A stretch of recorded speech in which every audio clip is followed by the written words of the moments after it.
Bonjour et merci à vous de nous rejoindre pour les perspectives quotidiennes du marché de ce jeudi.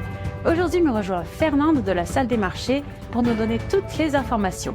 Fernande. La Réserve fédérale a laissé les taux inchangés, même si 3 responsables ont voté pour une hausse. Le président Kevin Warsh a déclaré que la Fed agirait pour atteindre son objectif d'inflation de 2%, tandis que les rendements obligataires progressaient, celui à 10 ans s'établissant à 4,677% et celui à 30 ans dépassant 5,2%. L'économie brésilienne a créé 100 000 emplois en juin, dépassant les attentes et rebondissant après le chiffre décevant du mois précédent. Ce rapport positif intervient juste avant que les banquiers centraux ne soient attendus pour réduire le taux d'intérêt directeur afin de stimuler la croissance. Le département de l'énergie des États-Unis a sélectionné 5 États dirigés par des gouverneurs républicains pour accueillir des déchets de combustible nucléaire en échange de milliards de dollars de soutien fédéral. La paire euro-dollar a connu une légère hausse de 0,1% lors de la dernière session. L'indicateur MACD donne un signal baissier. Le dollar australien a légèrement baissé de 0,2% par rapport au dollar lors de la dernière session.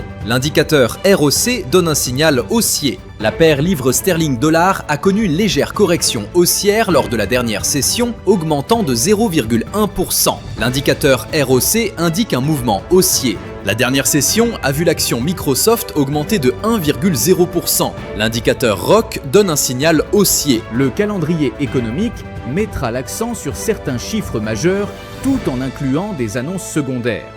Toutes peuvent peser sur les tendances. Ces indicateurs peuvent agir comme catalyseurs.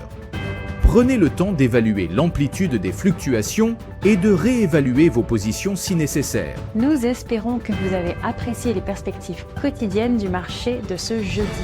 Nous souhaitons à chacun de vous une journée de trading productive. Reconnectez-vous demain matin pour entendre les dernières nouvelles et les événements des marchés financiers.